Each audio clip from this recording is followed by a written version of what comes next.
Persoalan di Raja Ampat telah memantik banyak perhatian, tidak hanya di kalangan masyarakat, tetapi juga di kalangan aktivis, pemerhati, dan akademis. Kali ini kita sudah bersama Bang Zainal Abidin Riam. Terima kasih Bang sudah mau kita diskusi apa adanya lagi soal sama-sama. Saya juga terima kasih sudah diundang lagi dengan yang luar biasa ini. Beliau ini teman-teman, beliau ini merupakan support utama di channel-channel yang kita punya ini. Selalu siaga satu ketika diminta keterangannya. Ini luar biasa dari Bang Enal. Bang Enal, ya, kita bincang lagi soal perkembangan tambang di Raja Ampat. Karena persoalan tambang ini kan menurut saya harus kita ributin terus dibandingkan isu-isu yang receh kan. Bang Zainal, terkait dengan tambang di Raja Ampat, yang terakhir kita dengar bahwa pemerintah sudah mencabut impannya akibat riak-riak yang terbangun oleh karena pemerintah menilai bahwa di sana di pertambangan Raja Ampat sudah mencederai kondisi sosial masyarakat adat utamanya, kemudian juga merusak lingkungan, kemudian juga melanggar ketentuan teknis pertambangan, tata kelola pertambangan. Kira-kira alasan yang sempat menguap ke udara yang dipakai oleh pemerintah adalah itu. Nah, Bang Enal, sebagai pengamat kebijakan publik, tentu mengawal isu ini sudah seperti apa?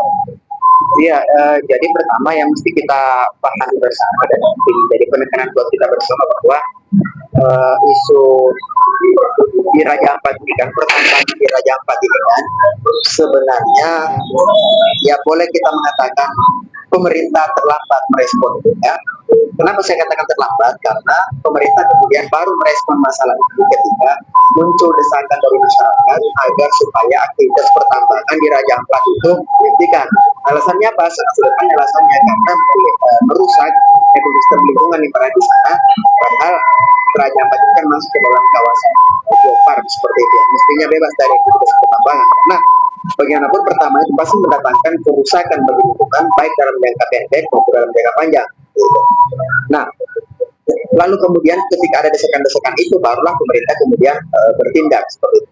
Walaupun memang kalau kita cermati konferensi pers dari pemerintah itu kan mengatakan bahwa poin pertama mereka mengatakan bahwa pencabutan tiup 4 izin tambang di Raja Ampat ini itu didasari oleh aktivitas atau upaya penertiban pertambangan yang selama ini digalakkan oleh pemerintah di bawah arahan Presiden Prabowo Subianto, ya. Jadi itu yang menjadi poin penting dari ini, dari dari pemerintah saat konferensi pers. Nah, lalu kemudian di poin selanjutnya juga pemerintah kemudian tidak menafikan juga bahwa memang adanya masukan-masukan dari masyarakat untuk mencabut izin pertambangan ini itu juga menjadi dasar bagi pengambilan kebijakan untuk menghentikan untuk mencabut izin 4 perusahaan tambang yang beroperasi di Raja Ampat. Nah, ini kita melihat apa? Sebenarnya kita melihat bahwa pemerintah ini tidak sepenuhnya objektif mengakui fakta, ya. Jadi seolah-olah ini tidak sepenuhnya karena desakan dari masyarakat, tapi memang sudah merupakan bagian dari program penertiban pertambangan di pemerintah. Walaupun sebenarnya kalau kita mau objektif melihat faktanya di lapangan, pemerintah ini kan diakui atau tidak itu bertindak mencabut izin pertambangan ini karena masalah ini menjadi viral di tengah masyarakat. Ada penolakan yang kuat di tengah masyarakat agar supaya pertambangan di Raja Ampat itu dihentikan, ya, karena merusak lingkungan. Nah, seandainya tidak ada desakan yang kuat dari masyarakat, boleh jadi aktivitas pertambangan yang di Raja Ampat itu bisa berlangsung terus tanpa ada halangan apapun seperti itu. Namun saya adalah yang ingin saya sampaikan bahwa ke depan sebenarnya pemerintah ini perlu menerapkan penerapan kebijakan yang bersifat responsif. Apa itu penerapan kebijakan yang bersifat responsif? Bahwa pertama kita harus pahami bersama bahwa semua kebijakan itu terbuka untuk selalu dievaluasi, kebijakan apapun itu, ya. Karena kan namanya juga kebijakan itu kan manusia yang membuat, maka pasti celah-celah kurang itu ada, sehingga selalu terbuka untuk dievaluasi. Tidak ada kebijakan yang sempurna, ada pasti ada celah, ya. Apakah celahnya itu karena sering dengan perkembangan waktu yang mana munculkan masalah-masalah yang sebelumnya tidak terantisipasi saat kebijakan dibuat, atau karena faktor-faktor lain, ya. Jadi eh, penerapan kebijakan respons itu mengharuskan pemerintah sebenarnya untuk mengevaluasi semua kebijakan ketika kebijakan tersebut dinilai sudah mendatangkan dampak negatif terhadap masyarakat, atau ketika dinilai kebijakan tersebut tidak lagi relevan dengan kondisi masyarakat ini, walaupun saat itu belum ada desakan dari masyarakat untuk mengevaluasi kebijakan tersebut. Nah, ini yang disebut dengan penerapan kebijakan responsif. Nah, saya melihat pemerintah tidak menerapkan itu. Justru pemerintah menerapkan kebijakan yang bersifat penerapan kebijakan yang bersifat pasif, yaitu menunggu ada respon dulu dari masyarakat, menunggu ada desakan dulu dari masyarakat, barulah sebuah kebijakan itu dievaluasi. Nah, semestinya yang mesti diterapkan adalah model penerapan kebijakan yang responsif, yang responsif, bukan model penerapan kebijakan yang pasif yang menunggu keluhan dari masyarakat. Berarti abang melihat kebijakan yang selama yang terkait di Raja Ampat ini adalah kebijakan pasif yang ditunjukkan pemerintah. Iya, benar sekali. Dalam konteks Raja Ampat ini itu sangat jelas bahwa model penerapan kebijakan dari pemerintah adalah model penerapan kebijakan pasif. Apa ukurannya? Apa buktinya? Buktinya pemerintah itu bertindak saat ada desakan dari masyarakat. Pemerintah itu mencabut izin usaha pertambangan saat ada desakan dari masyarakat untuk mencabut untuk menghentikan aktivitas pertambangan dari Raja Ampat. Barulah pemerintah bertindak. Bagaimana seandainya tidak desakan, boleh jadi pemerintah tidak akan bertindak. Nah, ini saya sebut sebagai model penerapan kebijakan yang pasif. Ini sebenarnya tidak bagus dalam konteks penampilan dan penerapan kebijakan. Berarti kalau nggak ada riak-riak dari masyarakat kemarin, bisa dipastikan pulau-pulau kecil itu makin rusak. Ya, itu sangat besar kemungkinannya seperti itu, ya, sangat besar kemungkinannya seperti itu.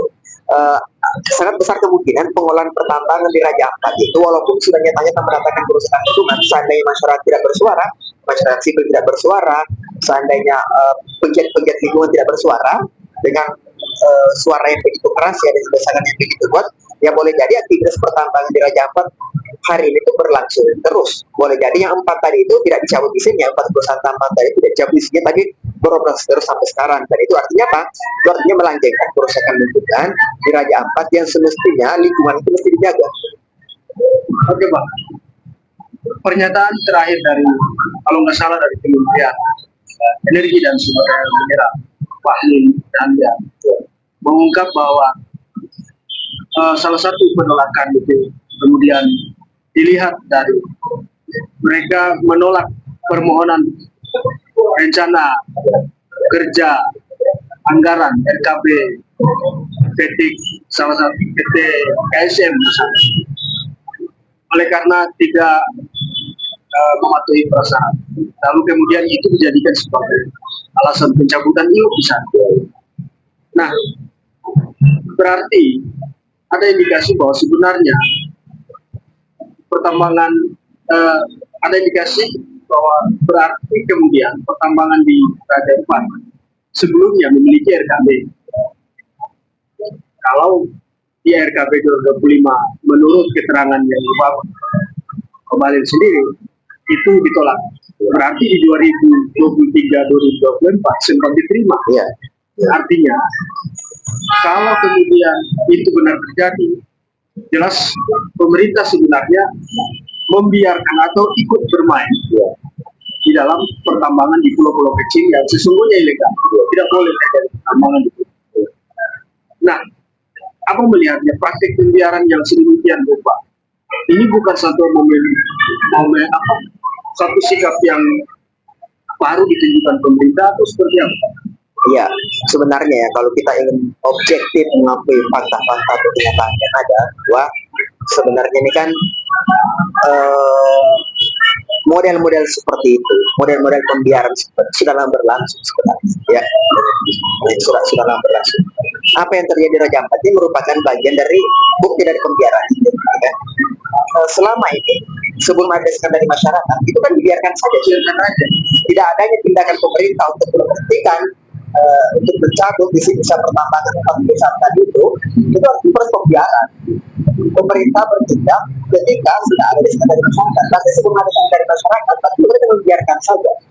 Nah, jadi tidak ada keraguan bagi kita untuk mengatakan bahwa proses pembiaran itu sering kali terjadi di dalam aktivitas tambang, baik terhadap tambang yang resmi maupun yang tidak resmi ya. Nah, kenapa ini bisa terjadi? Kenapa ya semua ini juga bisa terjadi karena memang ada bentuk dalam tanda kutip ya kong kali kong juga antara pengusaha-pengusaha tambang ini dengan oknum pemerintah. Saya secara pribadi mengaku berprasangka baiklah kepada Presiden bahwa Presiden Prabowo itu memang punya komitmen untuk menertibkan pertambangan ya, punya komitmen. Cuma kan jajaran-jajaran pemerintahan ini baik di pemerintahan pusat maupun di pemerintahan daerah ada sedikit oknum-oknum yang nakal yang seringkali justru membackingi perusahaan-perusahaan tambang yang sebenarnya tidak layak melakukan pertambangan, tidak layak melakukan penambangan karena tidak sesuai dengan standar prosedur yang ada. Itu. Baik itu dari dan boleh juga dari aparat juga ada juga yang bermain. Itu sudah menjadi rahasia umum sesungguhnya. Nah, lingkaran inilah kemudian yang lingkaran setan inilah kemudian yang memungkinkan aktivitas pertambangan yang sebenarnya melanggar aturan itu terus bisa berlangsung. Nah sehingga untuk menyetop itu maka memang harus ada tindakan tegas dari pemerintah sendiri, dari Presiden Prabowo sendiri untuk benar-benar menertibkan aparatur pemerintahan baik di tingkat pusat maupun di tingkat daerah termasuk menertibkan aparat keamanan yang selama ini terindikasi membackingi lahan-lahan tambang atau memiliki perusahaan-perusahaan tambang yang sebenarnya tidak layak melakukan penambangan karena menabrak aturan atau karena melanggar aturan. Nah, ini di sini dibutuhkan political will yang tidak bisa hanya sekedar ucapan saja, tapi harus dalam bentuk penerapan. Misalnya apa langkah-langkah konkret yang bisa dilakukan? Ya misalnya boleh jadi misalnya membentuk tim khusus untuk menertibkan, untuk memastikan bahwa tidak lagi oknum pemerintah atau aparat yang membackingi perusahaan-perusahaan tambang yang tidak layak untuk melakukan penambangan, tapi dibiarkan saja karena mereka bersekongkol atau melakukan kong kali kong dengan oknum pemerintah atau oknum aparat. Tentu tidak semua pemerintah seperti itu. Di internal pemerintah kan banyak orang-orang baik juga. Sama juga di internal aparat keamanan juga banyak juga orang-orang baik. Tetapi kita tidak bisa, tidak ada juga oknum yang biasa melakukan tindakan-tindakan di luar dari koridor yang seharusnya. Ya bang,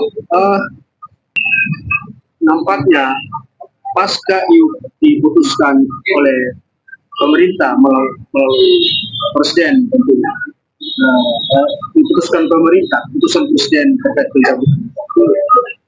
Kemudian ada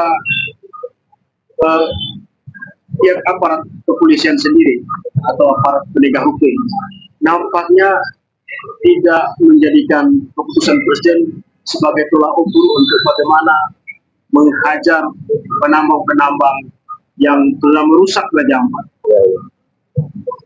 Nampaknya justru mereka beralibi yang menurut hemat sebagian itu justru akan bisa berpotensi mengaburkan masalah pelanggaran hukumnya. Nah, kelihatannya aparat penegak hukum justru kemarin Mabes Polri juga sudah dikabarkan melakukan investigasi. KLHK juga melakukan hal yang sama. Tapi lucunya dari segi KKP mengatakan di sana belum ada kerusakan. Ini justru akhirnya mengaburkan bahwa ternyata ibu yang dicabut itu tidak menyisakan luka bagi masyarakat di sana. Meskipun faktanya masyarakat di sana kemudian memprotes itu, oleh karena fakta menunjukkan bahwa mereka terdampak akibat pertambangan, kemudian sudah ada keputusan dari presiden, tapi kelihatannya ini nampaknya seperti yang Abang bilang tadi, sepertinya ada bentuk atau terkesan membangkang aparat penegak hukum terhadap keputusan presiden yang merupakan keputusan tertinggi. Apakah memang pihak-pihak yang melakukan pertambangan di sana lebih berkuasa daripada presiden sampai ini semacam ada dua mata air dalam menjalankan kewenangan ini? Abang melihatnya seperti apa? Ya, jadi gini, pertama bahwa tentu kekuasaan mutlak itu berada di tangan presiden. Tidak mungkin ada yang lebih berkuasa dibandingkan presiden, karena presiden itu dibekali dengan semua power yang melekat pada dirinya, termasuk aparat di dalam. Jadi memang menurut saya adalah jadi begini, saya ingin menekankan bahwa sebaiknya Presiden Prabowo dan jajarannya di pemerintah pusat jangan berpikir misalnya bahwa dengan pencabutan 4 izin usaha pertambangan, ya, dari perusahaan tambang yang saat ini beroperasi di Raja Ampat, maka dianggap masa itu selesai. Itu tidak bisa dilihat sampai di situ. Karena udah ada kerusakan. Iya, iya, karena artinya apa? Artinya sebelum dicabut izinnya itu kan berarti mereka sudah melakukan tetap penambangan terus kan, artinya sudah ada kerusakan lingkungan di situ. Nah, semestinya ini mesti diproses, ya, diproses. Nah, bagaimana misalnya kalau aparat atau misalnya pemerintah di level bawah tidak cenderung, tidak cepat, tidak kecil menangani ini, maka ini yang saya menyatakan bahwa pemerintah pusat sendiri, presiden sendiri ketika sudah mengeluarkan keputusan tersebut, itu harus benar-benar memastikan sampai ke bawah berlaku tidak keputusan. Kan begini ya, dalam logika pengambilan kebijakan itu kan, tidak bisa sebuah masalah dianggap selesai hanya dengan kebijakan yang dikeluarkan. Tidak bisa. Itu baru mengeluarkan kebijakan untuk menyelesaikan masalah itu baru itu baru langkah awal saja ya, baru satu langkah. Langkah selanjutnya adalah bagaimana memastikan bahwa kebijakan tersebut benar-benar terimplementasi ke level bawah, ke objek yang seharusnya. Nah, jadi langkah kedua yang mesti dilakukan oleh Prabowo sebagai presiden adalah dia mesti memastikan ke level bawah apakah kebijakan yang diambil itu ya, apakah misalnya perintah presiden itu sudah benar-benar dijalankan atau tidak. Nah, ini yang butuh. Tentu tidak harus Prabowo langsung mengecek, tapi dia harus misalnya menyuruh bawahannya untuk mengecek secara langsung apakah sudah terterapkan atau tidak. Kalau ternyata dijumpai bahwa belum diterapkan, maka harus dipastikan bahwa itu diterapkan. Nah, jadi maksud saya adalah pengambilan kebijakan itu hanya hanya merupakan pintu utama untuk menyelesaikan masalah. Masalah langkah selanjutnya yang jauh lebih penting dari itu adalah memastikan apakah kebijakan tersebut benar-benar terimplementasi. Dalam kasus Raja Ampat misalnya, pemerintah setelah mengeluarkan kebijakan bahwa izin mereka yang dicabut, maka langkah selanjutnya adalah memastikan apakah mereka dulunya yang terlibat dalam proses penambangan itu harus dicek baik-baik apakah mereka melakukan pelanggaran hukum atau tidak. Kan? Kalau misalnya memang terjadi pelanggaran hukum ya maka tentu harus diproses secara hukum. Tetapi kalau memang juga tidak terjadi pelanggaran hukum, kita juga tidak bisa melakukan proses secara hukum. Tapi sekali lagi ini butuh dicek karena artinya perusahaan tambang ini kan sudah beroperasi sebelum dicabut kan. Nah, itu yang di fase itu yang perlu dicek, ada tidak pelanggaran hukum dilakukan. Kalau ada ya tindak dong. Tetapi kan kalau memang tidak ada ya tidak bisa ditindak juga kalau misalnya tidak ada. Nah, cuma ini butuh pembuktian seperti ini menurut saya. Iya bang, sebagian juga menilai bahwa itu pulau-pulau kecil. Perspektif menggunakan undang-undang pesisir itu harusnya tidak boleh ada pertambangan. Iya benar. Tapi kemudian kategori misalnya Pulau KW yang itu dipakai izinnya didapat oleh PT KSM dan kemudian ada pulau-pulau yang lain yang secara undang-undang pertambangan itu tidak boleh untuk undang-undang pesisir itu tidak boleh ada aktivitas pertambangan di sana. Tapi kemudian iup-nya keluar, ada klaim bahwa mereka punya iup. Tapi kemudian menjadi pertanyaan, kok bisa iup-nya bisa muncul di wilayah itu? Nah, apa melihatnya? Apakah ini memang ada indikasi permainan antara pihak yang mengeluarkan izin dan pihak yang mendapatkan izin dalam hal ini pihak perusahaan atau seperti apa? Iya, sebenarnya itu butuh itu salah satu tadi bahwa ini kan mestinya semua itu bisa perlu dicek ya. Seperti yang saya sampaikan tadi bahwa ini kan yang perlu dicek tadi itu adalah kita perlu mengecek aktivitas penambangan yang dilakukan selama ini sebelum itu dicabut. Termasuk misalnya pada aspek penerbitan izin. Apakah dalam aspek penerbitan izin itu ada pelanggaran atau tidak? Nah, ini maksudnya yang perlu dicek oleh pemerintah sesungguhnya.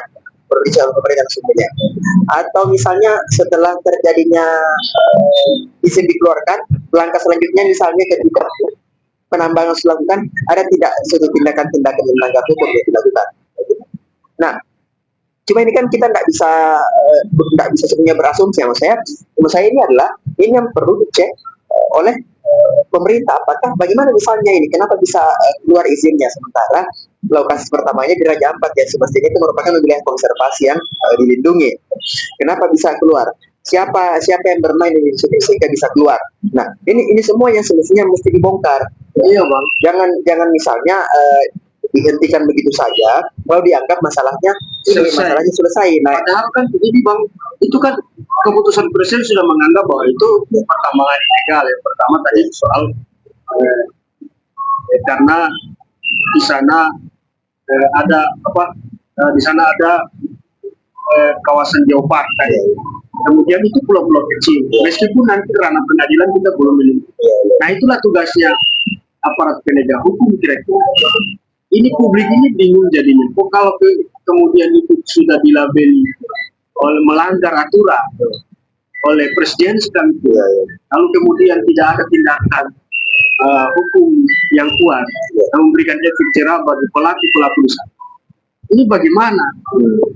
Kira-kira itu yang kita tunggu, karena sejauh ini bang, yang dia kejaksaan, KPK, karena di sana menyangkut dengan cadangan mineral kita yang dirampok menurut saya, yang dirampok dengan sadis, kemudian ada di sana kerusakan lingkungan, ekosistem, maka kelihatannya aparat penegak hukum tidak terlalu mau, hampir tidak mau menyentuh wilayah-wilayah itu. Kesannya seperti itu. Bahkan ada beberapa pernyataan yang justru terkesan mengaburkan dimensi-dimensi pelanggaran pidana. Abang, dari segi pengamatan publik sendiri, ini tentu publik sudah sangat titik jenuh sekarang melihat sedemikian begini terus aparat penegak hukum kita. Kalau orang bilang aparat penegak hukum kita bisa dibeli oleh korporasi.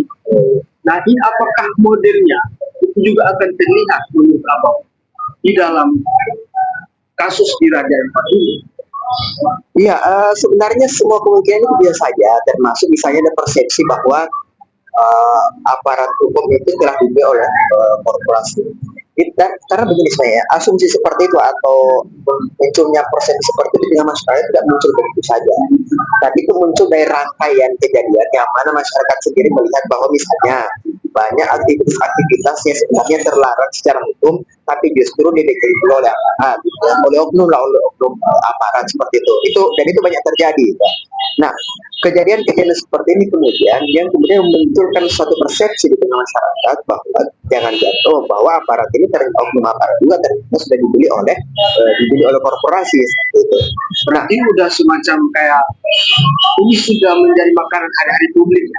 Iya, sebenarnya ini kan sudah menjadi pemahaman umum di tengah masyarakat bahwa dan saya mau sampaikan bahwa pemahaman ini tidak muncul begitu saja, tapi ini lahir dari rangkaian peristiwa di mana masyarakat sering disajikan bahwa adanya aktivitas yang sebenarnya itu tidak mendatangkan kemaslahatan bagi masyarakat ya, tapi justru itu di backing misalnya oleh oknum aparat sendiri atau oleh oknum pemerintah sendiri.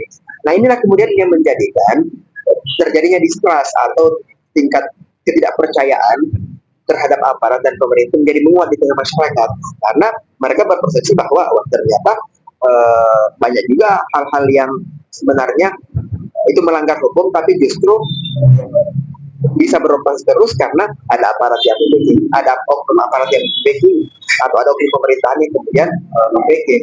Nah, ini kemudian yang menjadikan muncul persepsi seperti tadi itu bahwa ya ternyata aparat juga, enggak semua ya, maksudnya oknum aparat juga itu juga bisa dibeli oleh korporasi. Nah, ini saya masukkan lagi sebagai the power of money, itu kekuatan modal, bahwa dengan pengusaha hitam ini kan, yang pengusaha yang tidak punya integritas ini, dengan uang besar yang mereka miliki itu mereka merasa bisa membeli apa saja, termasuk membeli integritas dari oknum aparat pemerintah dan oknum aparat keamanan seperti itu. Nah, kalau misalnya ini terjadi, akhirnya itu akan berbahaya. Berbahaya gimana? Berbahayanya karena oknum pemerintah dan oknum aparat yang semestinya kita harapkan untuk menertibkan pelanggaran-pelanggaran justru malah ikut membentuk pelanggaran-pelanggaran itu. Tapi saya mengingatkan lagi bahwa ini oknum lah yang bermain, tidak mungkin juga semuanya. Karena saya tetap meyakini bahwa di aparat keamanan sendiri sangat banyak orang-orang baik ya. Di pemerintahan itu sangat banyak juga orang-orang baik. Cuma kan ketika ada juga oknum yang berbuat keliru, maka kan itu akan menjadi presiden buruk juga bagi masyarakat sendiri. Nah, sehingga penting juga misalnya bagi bagi pimpinan di aparat keamanan baik TNI Polri itu juga terus mengevaluasi anggota-anggotanya, memastikan bahwa tidak ada satupun anggota-anggotanya yang terlibat menjadi hal-hal yang sebenarnya melanggar hukum. Begitupun misalnya di pemerintahan, presiden juga sebagai pimpinan tertinggi harus memastikan bahwa mulai dari tingkat pusat hingga tingkat daerah tidak ada aparat pemerintah yang kemudian bermain mata dengan membekini aktivitas yang sebenarnya tidak dibolehkan secara hukum atau melanggar hukum. Ini Bang, terkait dengan pertambangan, bahwa yang awal singgung tadi soal people power, nampaknya tanda-tanda ini mulai muncul. Masyarakat sendiri di sana justru memberikan solusi untuk menyelesaikan perkara Raja Ampat ini melalui hukum adat. Artinya mereka mungkin melihat bahwa krisis kepercayaan di para penegak hukum sampai rasa keadilan ini tidak perlu mereka rasa. Melalui hukum adat barangkali bisa menjadi satu jalan untuk memberikan rasa keadilan bagi masyarakat. Bang Egan, apakah ini nanti tidak akan memati? Artinya bahasanya mungkin begini, kalau memang aparat ini sudah tidak mampu, kasih tahu, biar kita publik yang bersikap. Kalau kita publik yang bersikap, mungkin masyarakat ingin mengatakan itu. Makanya jauh-jauh masyarakat adat bisa. Apa melihat peluang yang kalau kemudian pembiaran terus terjadi ya seperti ini, apakah memunculkan depan juga bisa memunculkan kekuatan people power tadi? Ya, jadi seperti ini, pertama begini ya. Kalau misalnya sudah muncul perspektif seperti itu bahwa hukum adat itu menjadi alternatif, itu sebenarnya menjadi warning bagi penegakan hukum di Indonesia, karena itu merupakan pertanda bahwa muncul ketidakpercayaan terhadap penegakan hukum, ya kan? Sehingga masyarakat merasa butuh alternatif yang lain.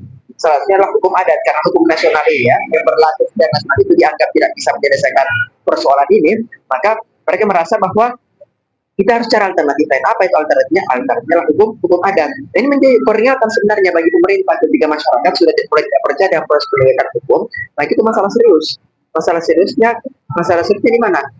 Masalah seriusnya karena apapun, kalau masyarakat sudah tidak percaya dengan proses penegakan hukum, maka apapun yang lahir dari penegakan hukum itu selamanya tidak akan diterima oleh masyarakat. Karena sudah ada semacam ketidakpercayaan, sudah ada semacam kecurigaan di situ. Dan kecurigaan itu tidak lahir begitu saja, karena memang masyarakat juga melihat bahwa proses putusan hukum kita selama ini itu tidak sepenuhnya mencerminkan keadilan. Misalnya ada orang yang ada pihak yang korupsi sampai miliaran justru divonis hanya 1-2 tahun 5 tahun misalnya, sementara ada misalnya masyarakat yang hanya karena mengambil buah dari tetangganya yang kemudian kebetulan mungkin kurang kepada alamannya, itu justru divonis dengan hukumnya yang lebih berat.